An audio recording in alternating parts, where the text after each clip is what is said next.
بسم الله الرحمن الرحيم وبه نستعين سبحانك لا علم لنا إلا ما علمتنا إنك أنت العليم الحكيم الحمد لله رب العالمين والصلاة والسلام على سيد المرسلين وعلى آله وصحبه أجمعين ومن تبعهم بإحسان إلى يوم الدين. أعوذ بالله من الشيطان الرجيم. بسم الله الرحمن الرحيم. آمن الرسول بما أنزل إليه من ربه والمؤمنون كل آمن بالله وملائكته وكتبه ورسله لا نفرق بين أحد من رسله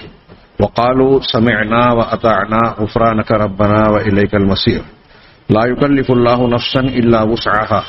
لها ما كسبت وعليها ما اكتسبت ربنا لا تؤاخذنا إن نسينا أو أخطأنا. سامعین کرام،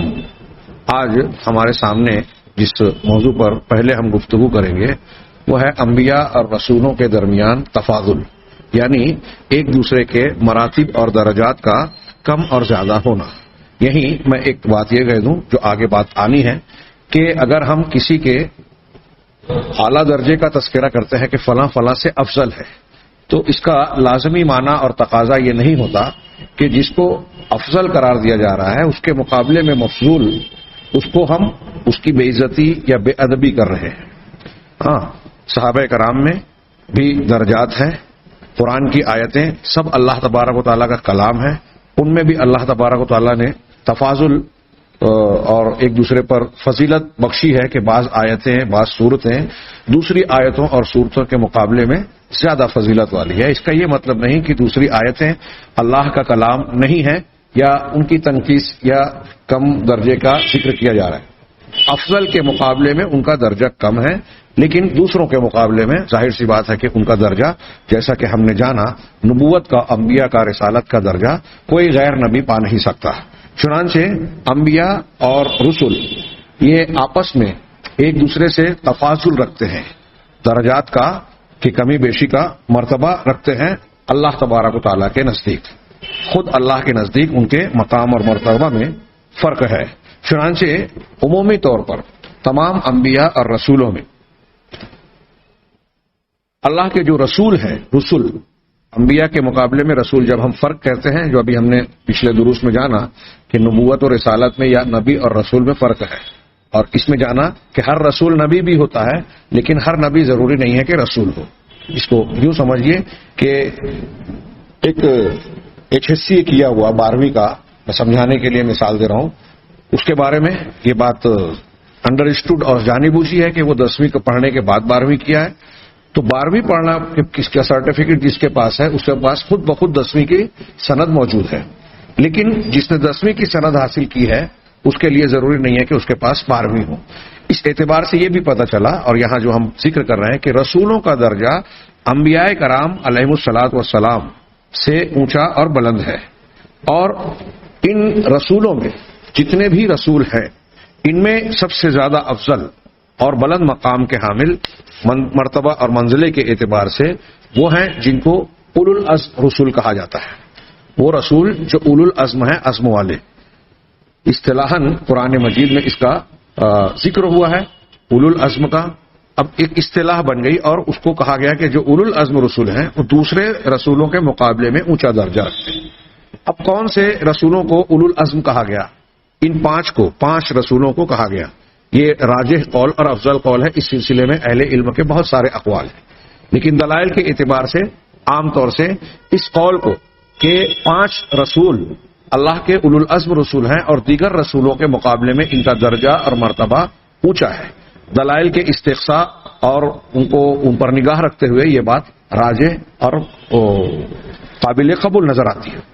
اگرچہ کہ دوسرے اقوال بھی ہیں. اس کا یہ بھی مطلب نہیں ہے کہ ان 5 رسولوں کے علاوہ دوسرے رسولوں میں اولو العزمی نہ ہو. ضرور تھی، ہر کسی میں خوبیاں اور اولو العزمی ہمت ثبات موجود تھی، لیکن ان کا درجہ ممتاز ہے، یہ زیادہ اونچے درجے کے حامل ہے. اب ان 5 رسولوں میں آگے ہم ان کا تذکرہ کریں گے کہ اولو العزم رسول کون ہیں. حضرت اس سے پہلے ذکر غالباً ہو چکا ہے کہ حضرت ابراہیم، حضرت نوح علیہ الصلوۃ والسلام، حضرت ابراہیم، حضرت موسیٰ، حضرت عیسیٰ اور حضرت نوح علیہ الصلوۃ والسلام، اور 5ویں جناب محمد رسول اللہ صلی اللہ علیہ وسلم. ان میں ان پانچوں میں سب سے افضل ہمارے نبی جناب محمد رسول اللہ صلی اللہ علیہ وسلم ہیں، اور آپ کو علل اطلاق کہا جاتا ہے کہ تمام مخلوقات میں آپ کا درجہ سب سے اونچا ہے، آپ سب سے افضل ہیں۔ نبی کریم صلی اللہ علیہ وسلم کے بعد حضرت ابراہیم علیہ الصلوۃ والسلام کا درجہ، اور ان دونوں کو ملا کر خلیلین کہا جاتا ہے، خلیلان۔ اللہ تبارک و تعالیٰ نے دونوں کو اپنی خلت سے نوازا۔ اللہ کے نبی صلی اللہ علیہ وسلم کا بخاری مسلم کی روایت میں ارشاد ہے کہ ان اللہ اتخذنی خلیلا کما اتخذ ابراہیم خلیلا، کہ اللہ نے مجھے بھی ویسے ہی خلیل بنایا ہے جس طرح ابراہیم علیہ الصلوۃ والسلام کو خلیل بنایا، خالص دوست بنایا۔ تو اولو العزم رسولوں میں علل اطلاق سب سے پہلا اور سب سے اعلیٰ مقام جناب محمد رسول اللہ صلی اللہ علیہ وسلم کا ہے، دونوں، پھر اس کے بعد حضرت ابراہیم کا۔ یہ خلت میں یکساں ہے۔ نبی کریم صلی اللہ علیہ وسلم کا اور اونچا درجہ ہے کہ آپ خاتم الانبیاء ہیں، خاتم النبیین ہیں، تو ختم نبوت کے اعتبار سے آپ کا درجہ علل اطلاق تمام انبیاء اور رسولوں سے بلند ہے، اسی لیے آپ کو سید المرسلین کہا جاتا ہے۔ پھر حضرت موسیٰ علیہ الصلوۃ والسلام کا ہے درجہ، حضرت ابراہیم کے بعد حضرت موسیٰ علیہ الصلوۃ والسلام کے بعد حضرت عیسیٰ، اس کے بعد حضرت نوح علیہ الصلوۃ والسلام، اور پھر ان اولو العزم 5 رسولوں کے بعد باقی رسولوں اور پیغمبروں کا ہے۔ پھر رسولوں کے بعد جو عام انبیاء کرام علیہم الصلوۃ والسلام ہیں ان کا درجہ ہے، اور یہ انبیاء بھی آپس میں ایک دوسرے سے تفاضل رکھتے ہیں، ایک دوسرے کے درجات میں کمی بیشی ہے، چنانچہ بعض نبی بعض دوسرے انبیاء کے مقابلے میں زیادہ افضل اور فضیلت والے ہیں۔ اب یہ کہہ رہے ہیں کہ یہ انبیاء کرام یہ دراصل جو تفاضل رکھتے ہیں آپس میں، یہ اس وجہ سے کہ اللہ تبارک و تعالیٰ نے جس کو فضیلت بخشی ہے ان کو کچھ خصوصیات، کچھ فضائل، کچھ وسائل، کچھ بزرگی یا کرامات، ایسی کرامات بمانا بزرگوں اور اعزاز اور عزت اکرام کی چیزیں، کچھ اکرام کی چیزیں اور ایسے حالات عطا فرمائیں جو دوسرے نبوت اور رسالت کے درجات کے مقابلے میں ان کا مقام اونچے سے اونچا کرتے چلے جاتے ہیں۔ علامہ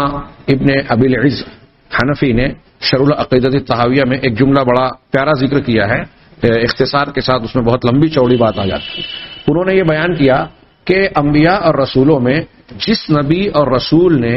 توحید اور اپنی بعثت کے تقاضے کو جتنا زیادہ مکمل کیا،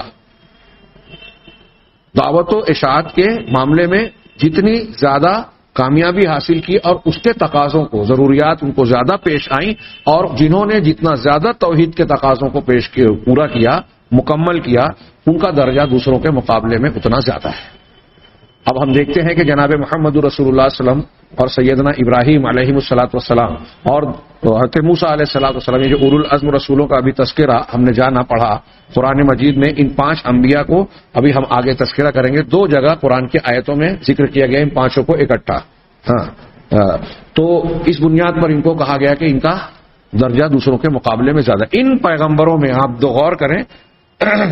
دوسرے انبیاء اور رسولوں جن کا تذکرہ اور واقعات اس سے بیان کیے گئے ان کے مقابلے میں صاف نظر آتا ہے کہ انہوں نے دعوت و تبلیغ کے سلسلے میں، توحید کو پہنچانے کے سلسلے میں اور شرک کا، کفر کا رد کرنے کے سلسلے میں دوسروں کے مقابلے میں ان کا کردار زیادہ نمایاں اور زیادہ محنت، مشقت اور قربانی والا نظر آتا ہے۔ ان کو زیادہ قربانیاں دینا پڑی، ان کو زیادہ مخالفتیں جھیلنا پڑی، تکلیفیں اٹھانا پڑی۔ تو جس نے توحید کے، دین کے تقاضوں کو جتنا زیادہ ادا کیا اور پھر اس پر اللہ تبارک و تعالیٰ کی تعلیمات جتنی زیادہ نازل ہوئی اور انہوں نے جتنا زیادہ عمل کیا، اپنی امتوں کو بتایا، اس اعتبار سے ان کے درجات دوسروں کے مقابلے میں بڑھتے چلے گئے، جو کہ دوسروں کو یہ مقامات، یہ مواقع حاصل نہیں ہوئے۔ جیسے اسی طریقے سے بعض نبیوں کو بعض انفرادی حیثیت سے کچھ خصوصیت حاصل ہے جو دوسروں کو حاصل نہیں ہے۔ تفضیل بالتخصیص بمنقبت، جیسے کسی عظیم منقبت اور تعریف کی چیز میں اللہ تبارک و تعالیٰ کی جانب سے کسی پیغمبر کو خصوصیت دیا جانا، جیسے اللہ تبارک و تعالیٰ کی جانب سے موسیٰ علیہ الصلوۃ والسلام کو کلام کے شرف سے مشرف کرنا، اللہ نے ان کو کلیم اللہ بنایا۔ اسی طرح حضرت ابراہیم اور محمد علیہ الصلوۃ والسلام کو خلیل بنایا۔ نبی کریم صلی اللہ علیہ وسلم بھی کلیم ہے، محمد صلی اللہ علیہ وسلم معراج میں، شب معراج آپ نے پردے کی آڑ سے، حجاب کی آڑ سے اللہ تعالیٰ سے براہ راست گفتگو کی. تو اب ان کو خلیل بنایا، اور پھر دیگر انبیاء اور رسولوں کو ہم جب قرآن و حدیث میں جو بیانات ہیں اس کو سامنے رکھیں تو ایک چیز اور بھی نظر آتی ہے کہ بعض انبیاء کو دوسرے کے مقابلے میں بینات، آیات، معجزات اور ملائکہ علیہم الصلاۃ والسلام یعنی فرشتوں کے ذریعے سے ان کی تائید دوسروں کے مقابلے میں زیادہ حاصل ہوئی. ہاں، اور یہ وقت اور حالات اور ان کی دعوت و تبلیغ کے تقاضوں کے مطابق تھی. جیسے ہم دیکھتے ہیں کہ حضرت عیسیٰ علیہ الصلاۃ والسلام کے لیے کس طرح معاملات پیش آئے، اور آپ کو قدم قدم پر اللہ تبارک و تعالیٰ نے خود ولادت آپ کی جو ہے خرق عادت ہوئی، اور پھر بچپن میں آپ نے خرق عادت طور پر کلام کیا، اور پھر آپ دیکھتے ہیں کہ آپ کی زندگی میں ایسے معجزات دیے گئے، چونکہ اس دور میں کہتے ہیں کہ طب اور طبابت کا زور تھا، لہذا آپ کو ایسے معجزات دیے گئے کہ اطباء جو اپنے وقت کے ماہر علاج کرنے والے، دوا اور مریضوں کو جاننے والے ہوتے تھے، وہ حضرت عیسیٰ علیہ الصلوۃ والسلام کے معجزات کو دیکھ کر فوراً یقین کر لیں کہ یہ کوئی انسان بڑے سے بڑا طبیب، ماہر سے ماہر، دوا کا جانکار، تجربہ کار یہ کام نہیں کر سکتا. حضرت عیسیٰ علیہ الصلوۃ والسلام کا مادرزاد اندھے اور کوڑھیوں کو اللہ کے حکم سے شفا دلانا، مردے کا زندہ کر دینا، یہ ایسی چیزیں تھیں جو بار بار پیش آئی، اور انبیاء اور فرشتوں کی طرف سے تائید بھی. اسی طرح بعض شریعتوں کا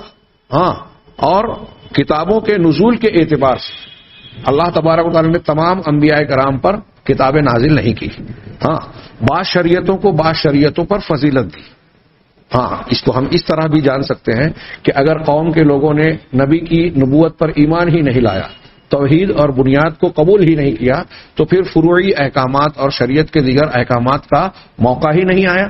جس نے توحید اور ان چیزوں کو، بنیادوں کو، اسلام کی دین کی قبول نہیں کی، تو ان کو ظاہر سی بات ہے کہ رہنے سہنے کے احکام، عبادات کی تفصیلات اور دیگر شرعی احکامات دیے ہی نہیں گئے، کیونکہ اس کا موقع ہی نہیں آیا. یہاں یہ بھی ہمیں ایک سبق ملتا ہے کہ آج ہمارے یہاں بہت سارے لوگ دعوت و تبلیغ کا کام کرتے ہیں اور توحید کو فراموش کر کے، عقائد اور بنیادوں کو فراموش کر کے مسائل، فضائل پر اور فروعی احکامات پر زور لگاتے ہیں. یہ بنیاد اور عجیب و غریب بات ہے کہ آپ سلفی اور اہل الحدیث کو پائیں گے کہ وہ انبیاء کے منہج کو اختیار کرتے ہوئے عقیدے پر سب سے زیادہ زور دیتے ہیں، لیکن انہی کے بارے میں یہ مشہور کر دیا گیا کہ یہ فروعی مسائل کی بنیاد پر اختلاف پیدا کرتے ہیں. جبکہ شریعت کی اصول اور بنیادیں کیا ہیں؟ عقائد ہے، ایمانیات ہے، توحید ہے، اصل الاصول. اس کو جس نے فراموش کر دیا وہ فروعات میں لگا ہوا ہے. اب آپ اہل الحدیث اور سلفیوں کے علاوہ جن کو بھی دیکھیے جو حکومت اور سیاست کی بنیاد پر دعوت و تبلیغ کا کام کر کے اس کو منصب اور نصب العین قرار دیتے ہیں، جو لوگ فضائل کو ٹارگٹ بنا کر یہ سمجھتے ہیں کہ ہم عوام کو خوبصورت دین بتا کر کے بھائی دیکھیے یہ لوگ تو اچھا کام کر رہے ہیں اور فضائل بیان کر رہے ہیں اور ان کو رجھاتے ہیں. آپ ان کو دیکھیں، آپ دونوں کے یہاں دیکھیں گے کہ یہ جو جن احکامات اور فضائل کو بتا رہے ہیں وہ دراصل توحید کے مقابلے میں، ایمانیات کے مقابلے میں فروعات کی حیثیت رکھتی ہے. وہاں اصول کی جہاں تک بات بھی ہوتی ہے تو وہ ضمنی طور سے ہوتی ہے اور اس طرح سے ہوتی ہے کہ اس کے تقاضوں کو فراموش کر دیا جاتا ہے. اسے بنیاد بنا کر دوستی اور دشمنی، دین کے ساتھ لوگوں کے ساتھ تعلق بنانے اور توڑنے کو جو قرآن حدیث نے متعین کیا ہے اس کو وہ فراموش کر دیتے ہیں. اس کی بنیاد پر ولا اور برا نہیں کرتے، بلکہ اپنے اختیار کیے ہوئے اصولوں اور مسلک کو، اپنے امام کی اتباع اور تقلید کو، اپنے منہج اور خاص فکر اور نظریے کے ساتھ میں رہنے یا نہ رہنے کو وہ ولا اور برا کی بنیاد قرار دیتے ہیں. یہ انبیاء کرام علیہ الصلوۃ والسلام کے منہج کے خلاف ہے. تمام انبیاء کرام علیہ الصلوۃ والسلام کی دعوت، جیسا کہ ہم نے سے پہلے پڑھا کہ اصل الاصول توحید ہوتی تھی. اب توحید کے بعد جس کو دیگر احکامات اور شرائع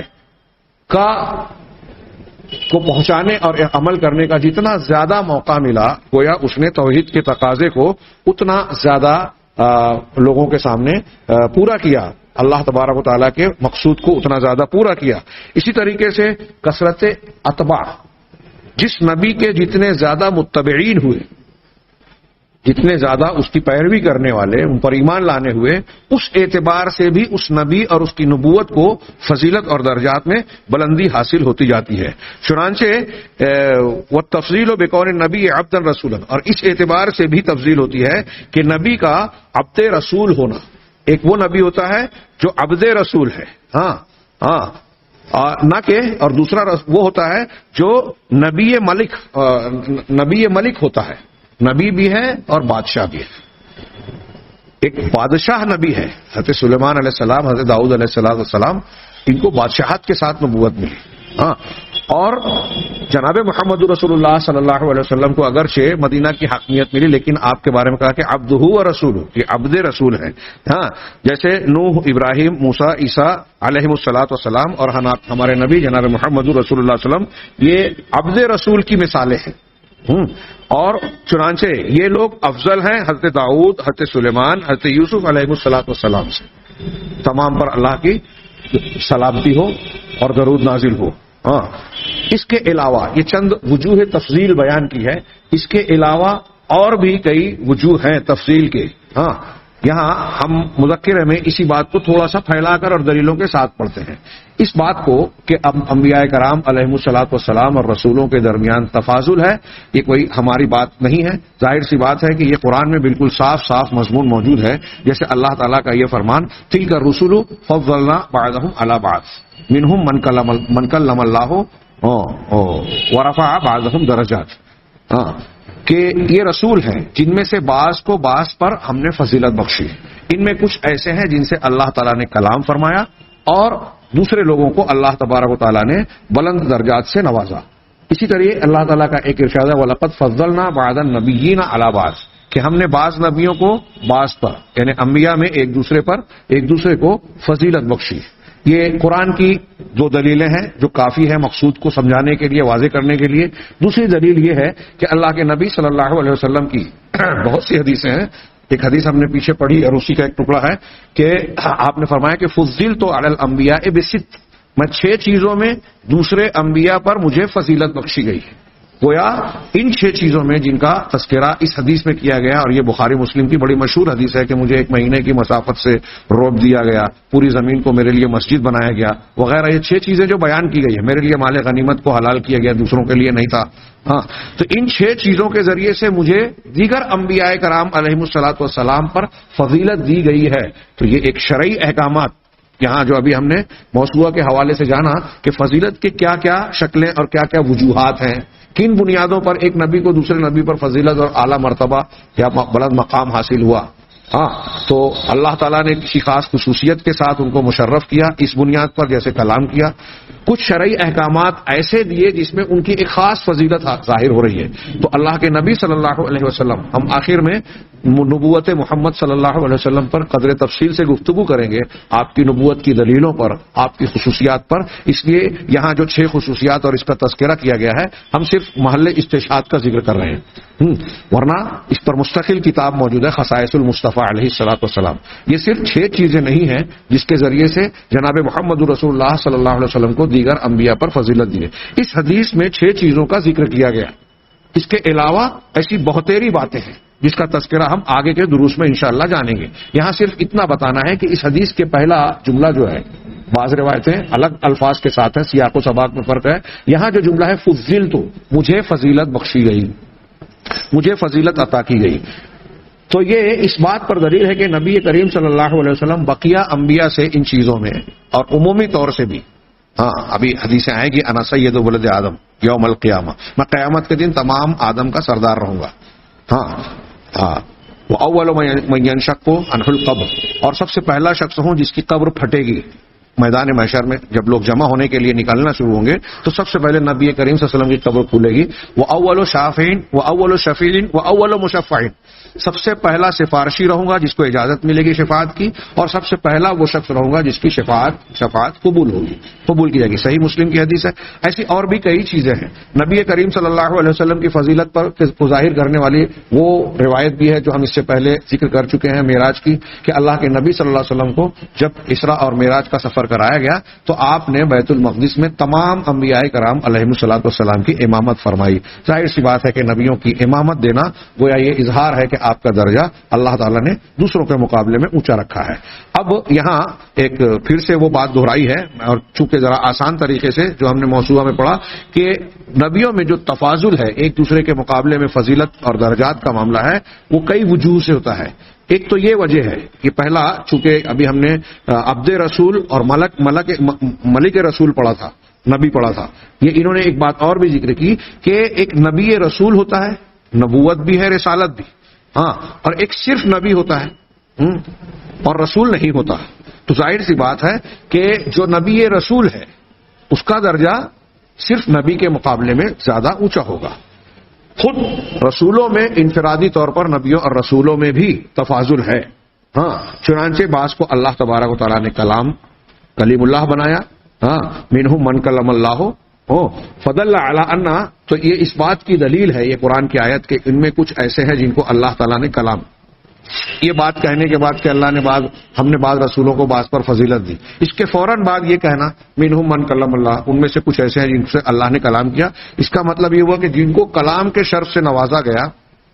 وہ ان انبیاء اور رسولوں کے مقابلے میں ایک امتیازی شان اور فضیلت رکھتے ہیں جن کو اللہ تبارک و تعالیٰ نے یہ شرف نہیں دیا۔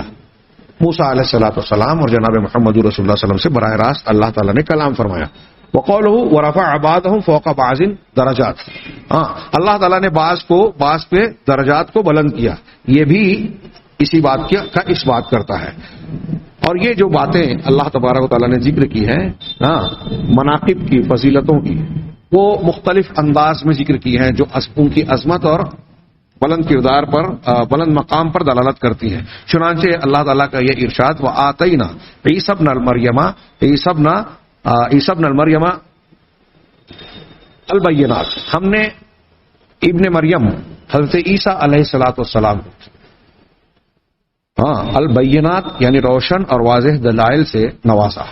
تو اب معلوم ہوا کہ ہر وہ نبی جس کے پاس بینات ہے،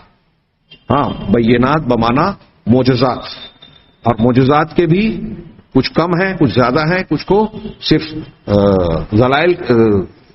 تعلیمات کی شکل میں دیا گیا، الگ الگ شکلوں میں دیا گیا۔ تو جن کے پاس بینہ ہے وہ ان کے مقابلے میں زیادہ فضیلت والے ہوئے، جن کے پاس بینہ نہیں ہے یا جن کے پاس بینات زیادہ ہے، بکثرت ہے، ان کا مقام اور درجہ زیادہ اونچا ہو گیا دوسرے کے مقابلے میں۔ اب ان رسولوں میں سب سے زیادہ فضیلت والا ہے، جیسا کہ ابھی ہم نے پڑھا، پھر سے وہ بات دہرا رہے ہیں کہ 5 رسولوں کو اولو العزم کہا گیا، محمد صلی اللہ علیہ وسلم، ابراہیم علیہ الصلوۃ والسلام، پھر موسیٰ، عیسیٰ اور نوح علیہ الصلوۃ والسلام، ہاں، بغیر اس میں فاضل و مفضول کی تعین کے یہ انہوں نے کہا، اور انہوں نے یہ ترتیب جو میں نے پڑھی ہے اس کے بجائے نوح علیہ الصلوۃ والسلام کا تذکرہ حضرت ابراہیم کے بعد کیا ہے۔ لیکن جیسا کہ میں نے موضوع کے حوالے سے بیان کیا کہ حضرت محمد صلی اللہ علیہ وسلم، پھر حضرت ابراہیم، پھر حضرت موسیٰ، پھر عیسیٰ، پھر حضرت نوح کے درجات عام طور سے اہل سنت یہ کہتے ہیں۔ ہاں، تو آگے یہ اس بات پر دلیل ہے کہ نبی کریم صلی اللہ علیہ وسلم یہ 5 انبیاء دوسروں کے مقابلے میں، تمام رسولوں کے مقابلے میں زیادہ درجہ رکھتے ہیں، اور جناب محمد رسول اللہ صلی اللہ علیہ وسلم کا درجہ سب سے اونچا ہے، جس پر نبی کریم صلی اللہ علیہ وسلم کا یہ فرمان دلیل ہے کہ انا سید ولد آدم ولا فخر، کہ میں آدم کی اولاد کا سردار ہوں اور اس پر فخر نہیں کرتا۔ یہ اس بات کی دلیل ہے کہ نبی کریم صلی اللہ علیہ وسلم تمام انبیاء میں، تمام بنی آدم میں سب سے اونچا مقام رکھتے ہیں، صرف عام انسانوں ہی میں نہیں بلکہ رسولوں میں بھی۔ اس کے ساتھ ساتھ اب یہاں ایک مسئلہ یہ پیش آتا ہے کہ ایک طرف اللہ تعالیٰ کا کلام رسول اللہ صلی اللہ علیہ وسلم کی سنت ہے، ہمارے ائمہ اور علماء کا یہ اجماع اور اتفاق کہ انبیاء کرام علیہم الصلوۃ والسلام میں درجات ہیں، تفاضل ہیں۔ دوسری طرف کچھ روایتیں ہمیں یہ ملتی ہیں کہ نبی کریم صلی اللہ علیہ وسلم نے ارشاد فرمایا کہ مجھے جو ہے مجھے حضرت یونس ابن متہ پر فضیلت نہ دو۔ صحیح بخاری کے الفاظ یوں ہیں کہ لا ينبغي لعبد ان يقول انا خیر من یونس ابن متہ، کہ کسی بندے کے لیے یہ کہنا ٹھیک نہیں ہے، مناسب نہیں ہے کہ میں یونس ابن متہ سے زیادہ بہتر ہوں۔ اب یہاں کچھ لوگوں نے انا کا لفظ، کوئی بندہ یہ نہ کہے کہ میں، تو اب میں سے مراد کون ہے؟ نبی کریم صلی اللہ علیہ وسلم، اللہ کے رسول کی حدیث ہے نا، تو آپ فرما رہے ہیں کہ کوئی بندہ مجھے نہ کہے کہ میں یونس ابن متہ سے بہتر ہوں۔ حضرت یونس علیہ الصلوۃ والسلام کو بطور خاص ذکر کیا، ابھی میں اس کا تذکرہ کرتا ہوں. اسی طرح ایک حدیث یہ بھی ہے صحیحین وغیرہ میں کہ اللہ کے نبی صلی اللہ علیہ وسلم نے یہ بھی کہا کہ مجھ کو موسیٰ علیہ الصلوۃ والسلام پر فضیلت نہ دو، لا تخیرونی علی موسیٰ، مجھے موسیٰ علیہ الصلوۃ والسلام پر فضیلت نہ دو. لیکن یہ جو دوسری روایت کا میں نے تذکرہ کیا، ہم یہاں اس گفتگو کے اختتام پر بعض حضرات عوام میں یہ سوال اٹھاتے ہیں کہ بھائی جب حدیث موجود ہے کہ انبیاء کرام علیہ الصلوۃ والسلام میں ایک دوسرے پر فضیلت نہ دو، تو یہ بات نہیں کہنا چاہیے کہ نبی کریم صلی اللہ علیہ وسلم تمام انبیاء کے سردار ہیں یا اولو العزم رسولوں کا درجہ دوسروں کے مقابلے میں اونچا ہے. تو یہ ایک لا علمی یا کم علمی کی وجہ سے کچھ لوگ اس طرح کی بات کہتے ہیں. یہ جو اللہ کے نبی صلی اللہ علیہ وسلم نے حضرت موسیٰ علیہ الصلوۃ والسلام کے بارے میں ارشاد فرمایا تو اس کا ایک پس منظر ہے کہ ایک یہودی نے ایک مسلمان صحابی رسول سے بات کرتے ہوئے یہ کہا کہ لا والذی اصطفیٰ موسیٰ علی البشر، کہ نہیں، اس ذات کی قسم جس نے موسیٰ علیہ الصلوۃ والسلام کو سارے انسانوں پر منتخب کر لیا، یعنی حضرت موسیٰ کا درجہ سارے انسانوں کے مقابلے میں اونچا بنایا، ان کا درجہ اعلیٰ بنایا. صحابی رسول نے جب یہ بات سنی تو انہوں نے یہ جواب دیا کہ تم یہ بات ہم سے کہہ رہے ہو جبکہ محمد صلی اللہ علیہ وسلم ہمارے درمیان موجود ہے. اور یہ کہہ کر انہوں نے یہودی کو ایک تماچا مار دیا، یہودی کو ایک تماچا مار دیا. حضرت یہ صحابی رسول کا ان کو تماچا مارنا ظاہر سی بات ہے کہ اس بنیاد پر تھا کہ یہودی حضرت موسیٰ علیہ الصلوۃ والسلام کے بارے میں جو کہہ رہا ہے اس کا مطلب یہ ہے کہ ان کا درجہ جناب محمد رسول اللہ صلی اللہ علیہ وسلم سے بھی اونچا ہے. گویا صحابی رسول نے اس بات کو قبول نہیں کیا اور ان کو تماچا رسید کر دیا، اور ساتھ ساتھ یہ جملہ بھی کہا کہ آپ ہمارے درمیان موجود ہے، تم تب یہ بات کہہ رہے ہو. چنانچہ اس یہودی نے آ کر جناب محمد رسول اللہ صلی اللہ علیہ وسلم سے شکایت کی، اللہ کے نبی صلی اللہ علیہ وسلم سے شکایت کی کہ بھائی فلاں مسلمان نے مجھے تماشا مارا. آپ نے بلا کر ان سے پوچھا تو انہوں نے واقعہ بتایا. تب اللہ کے نبی صلی اللہ علیہ وسلم نے فرمایا کہ لا تخیرونی علی موسیٰ، کہ مجھے موسیٰ علیہ الصلوۃ والسلام پر فضیلت نہ بخش، مجھ کو ان سے زیادہ فضیلت نہ دو. کہ معاملہ تو یہ ہوگا کہ قیامت کے دن آپ نے آگے ارشاد فرمایا کہ قیامت کے دن فإن الناس يصعقون يوم القیامہ، روایت کے جیسے بھی الفاظ ہوں کہ قیامت کے دن لوگ بے ہوش ہو جائیں گے. تو سب سے پہلے مجھے ہوش آئے گا، ان بے ہوش ہونے والوں میں پہلے مجھے ہوش آئے گا. فاول من یفیق فانا اول من یفیق، تو میں سب سے پہلا شخص رہوں گا جسے افاقہ ہوگا، یعنی وہ ہوش میں آئے گا. فاذا انا بموسیٰ باطشن یدہ او آخذم بقائمۃ من قوائم العرش، بخاری وغیرہ کے الفاظ میں الگ الگ سیاق میں یہ روایت منقول ہے. تو میں دیکھوں گا، اچانک یہ دیکھوں گا کہ موسیٰ علیہ الصلوۃ والسلام عرش کے پایوں میں سے ایک پائے کو پکڑ کر کھڑے ہوں گے. اس سے معلوم ہوا کہ عرش کے پائے بھی ہیں. عرش کے پایوں میں سے ایک پائے کو پکڑا. اسی سے ان لوگوں کا رد ہوتا ہے جو عرش کا معنی حکومت کرتے ہیں. اللہ عرش پر مستوی ہوا یعنی حکومت پر براجمان ہوا، حکومت اور تسلط اختیار کیا. یہاں اللہ حضرت موسیٰ علیہ السلام، ظاہر سی بات ہے کہ اب اس حدیث کا معنی کیا وہ یہ کریں گے کہ حکومت کے پائے کو پکڑ کر موسیٰ علیہ السلام کھڑے ہوں گے. تو اللہ تعالیٰ کے عرش کے پائے کو موسیٰ علیہ الصلوۃ والسلام پکڑ کر کھڑے ہوں گے. فلا ادری، اللہ کے نبی صلی اللہ علیہ وسلم نے فرمایا کہ میں نہیں جان سکوں گا کہ مجھ سے پہلے حضرت موسیٰ علیہ الصلوۃ والسلام وہاں ہوش میں آ گئے یا طور پر جو ان کو بے ہوشی طاری ہوئی تھی اس کے بدلے میں قیامت کے دن ان پر بے ہوشی آئی ہی نہیں. اجوزیہ بساق الطور ام افاق قبلی، اس طرح کے الفاظ ہیں حدیث میں بخاری وغیرہ میں کہ میں نہیں جان سکوں گا کہ وہ مجھ سے پہلے ہوش میں آ گئے، بہتر اچھے ہو گئے، بے ہوش وہ بھی ہوئے ہوں اور مجھ سے پہلے ہوش میں آ گئے، یا طور پر جو اللہ کی تجلی کے وقت ان کو بے ہوشی ہوئی تھی اس کے بدلے میں یہاں ان کو بے ہوشی نہیں ہوئی. یہ میں نہیں جان سکوں گا. اللہ کے نبی صلی اللہ علیہ وسلم نے اس حدیث میں ایک ایسی بات بیان کی جس میں بظاہر اور ایک چیز ایسی معلوم ہو رہی ہے کہ حضرت موسیٰ علیہ الصلوۃ والسلام کا اللہ کے نبی صلی اللہ علیہ وسلم کے مقابلے میں ایک فضیلت اور امتیاز ظاہر ہو رہا ہے. یعنی آپ سے پہلے ہوش میں آنا یا بے ہوشی سے محفوظ رہنا، جبکہ نبی کریم صلی اللہ علیہ وسلم دیگر لوگوں کے مقابلے میں پہلے ہوش میں آئیں گے. تو کیا اس سے یہ ثابت ہوا کہتے موسیٰ علیہ الصلوۃ والسلام کا درجہ اللہ کے نبی صلی اللہ علیہ وسلم سے زیادہ ہے؟ جی نہیں. ہاں یہاں ایک بات اسی وجہ سے اہل علم نے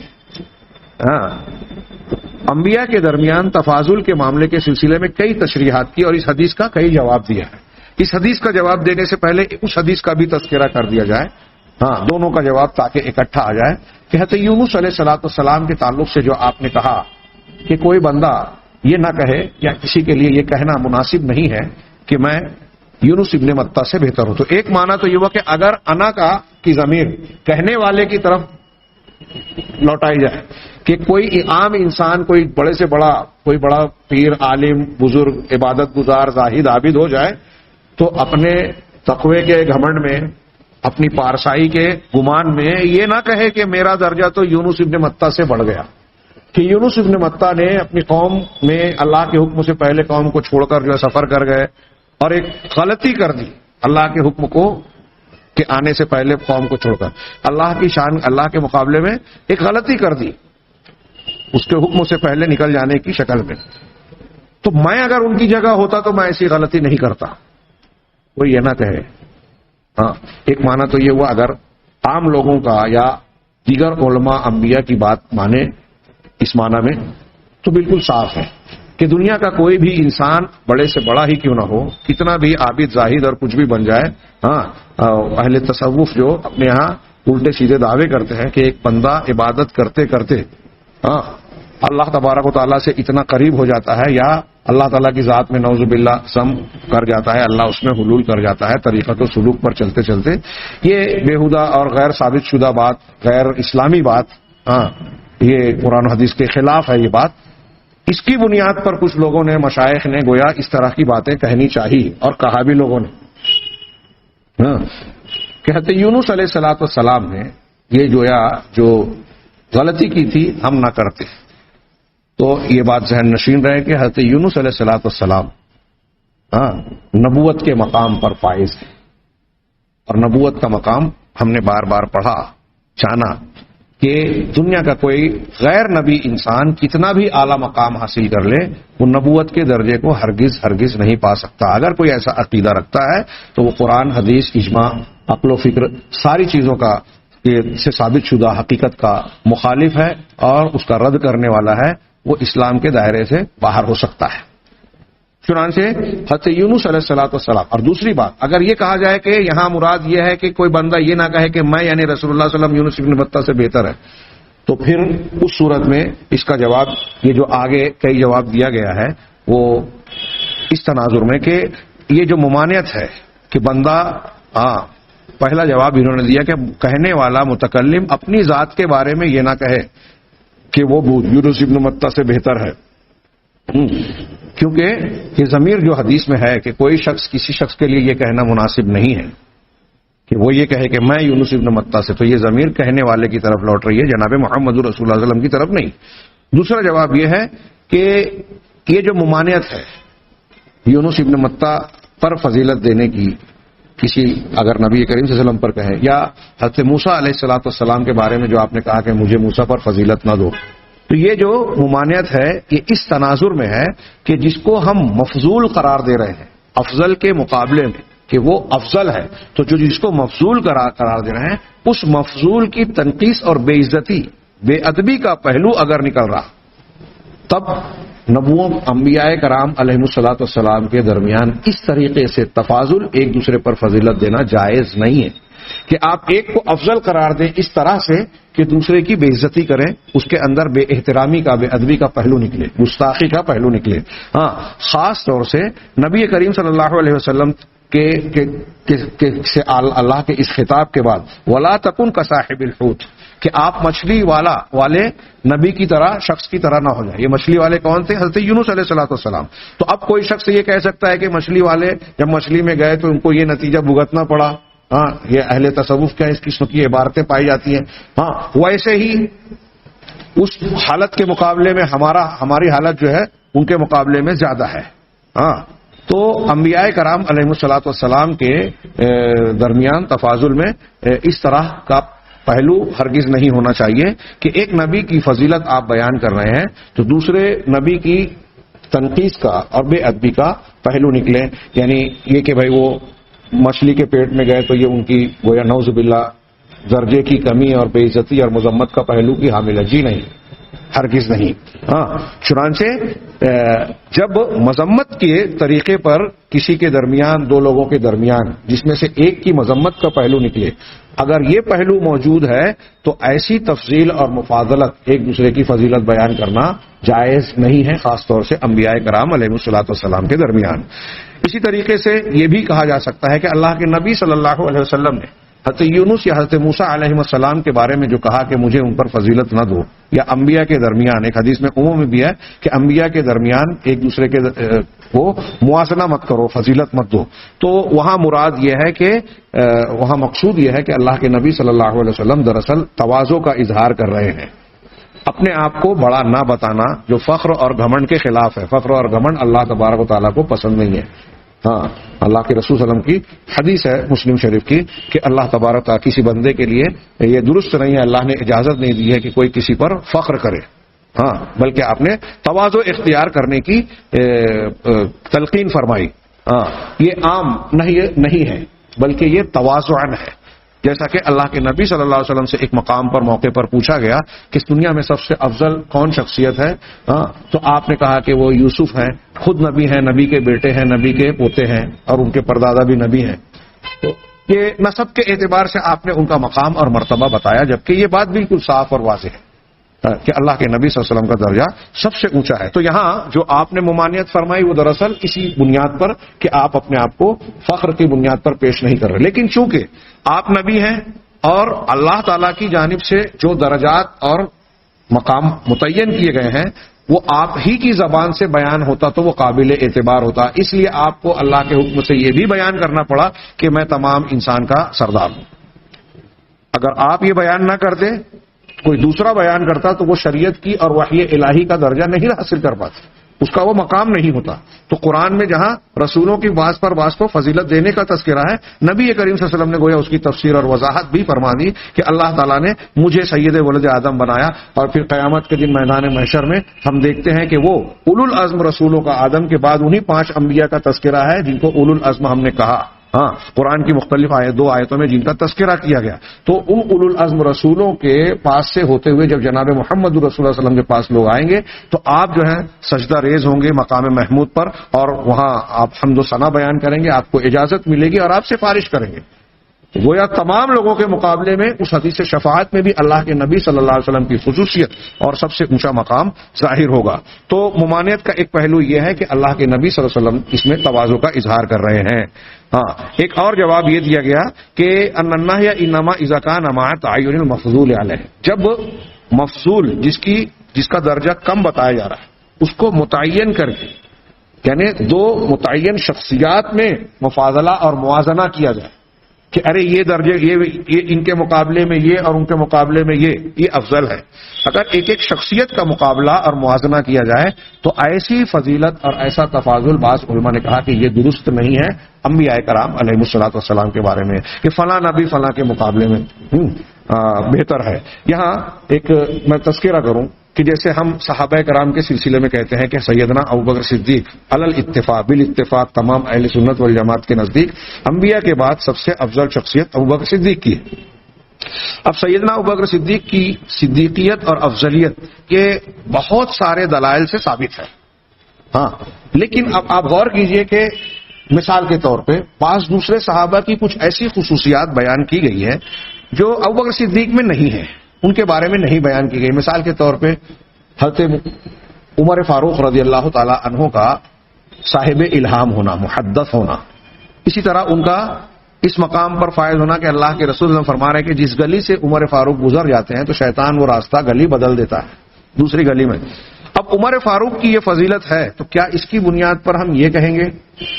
کہ عمر فاروق کا درجہ ابوبکر صدیق سے بڑھ گیا؟ اب حضرت ابوبکر صدیق اور عمر فاروق حضرت ابوبکر صدیق کے بعد سب سے افضل کہلاتے ہیں، ان کے مقابلے میں عثمان غنی جو تیسرے درجے پر ہے، ان کے بارے میں دیکھیے کہ نبی کریم صلی اللہ علیہ وسلم کا فرمان ہے کہ فرشتے ان سے شرماتے تھے، فرشتے شرم کرتے تھے، جبکہ ان دونوں کے بارے میں یہ بات نہیں کہی گئی۔ کیا حضرت عثمان کا درجہ اس بنیاد پر ان سے بڑھ جائے گا؟ حضرت علی رضی اللہ تعالیٰ عنہ کی کچھ خصوصیات ہیں، حضرت ابو عبیدہ بن جراح کی کچھ خصوصیات ہیں، طلحہ رضی اللہ تعالیٰ عنہ کی خصوصیات ہیں. حضرت ابو عبیدہ کو امین الامہ کہا گیا، تو کیا دوسرے خیانت کرنے والے تھے؟ نہیں، کہ ایک صفت میں ایک اعلیٰ مقام پر وہ فائز ہیں، ان کی امتیازی شان ہے. اس کا یہ مطلب نہیں کہ دوسروں میں وہ صفت یا خوبی بالکل نہیں ہے، ان کے مقابلے میں وہ جو اعلیٰ شان رکھتے ہیں ان کا اعلیٰ مقام ہے اور وہ ایک خصوصیت میں امتیاز رکھتے ہیں. مجموعی طور سے ضروری نہیں ہے کہ اگر ایک انفرادی معاملے میں یا ایک صفت میں کوئی کسی سے بہتر ہو تو تمام معاملات میں بہتر ہو جائے. ہم کلاس میں بچوں کو دیکھتے ہیں کہ ایک بچہ پوری کلاس کا ٹاپر کہلاتا ہے، لیکن اس ٹاپر کے مقابلے میں کسی خاص سبجیکٹ میں ایک دوسرا بچہ اس سے زیادہ آگے ہوتا ہے. مثال کے طور پہ میتھس میں ایک بچہ سب سے زیادہ مارکس لاتا ہے، لیکن ٹوٹل مارکس میں اس کے مقابلے میں ایک دوسرا اول آتا ہے. تو اس طریقے سے ہم کو تفاضل سمجھنا چاہیے کہ بعض خصوصیات میں اللہ تعالیٰ نے بعض انبیاء کو کچھ فضیلت بخشی. حضرت موسیٰ علیہ الصلوۃ والسلام کو یہ فضیلت بخشی کہ قیامت کے دن جب اللہ کے نبی صلی اللہ علیہ وسلم ہوش میں آئیں گے تو آپ عرش کا پایا پکڑ کر کھڑے ہوں گے. لیکن اسی میدان محشر میں نبی کریم صلی اللہ علیہ وسلم کو مطلقاً تمام انسانوں اور تمام انبیاء اور رسولوں کے مقابلے میں یہ فضیلت حاصل ہوگی کہ آپ مقام محمود پر فائز کیے جائیں گے اور شفاعت کبریٰ کی اجازت صرف اور صرف آپ کو ملے گی. یہ آپ کا عمومی طور سے تمام لوگوں، تمام انبیاء اور رسولوں پر زیادہ اونچا مرتبہ ہوگا. یہ الگ بات ہے کہ بعض انفرادی چیزوں میں کسی معاملے میں کسی کو امتیازی شان اللہ تعالیٰ الگ ادا کرے. آخری بات، آخری جواب یہ ہے ایک جملے کا کہ یہ جو انبیاء کرام علیہ الصلوۃ والسلام نے مقابلہ آرائی اور موازنہ،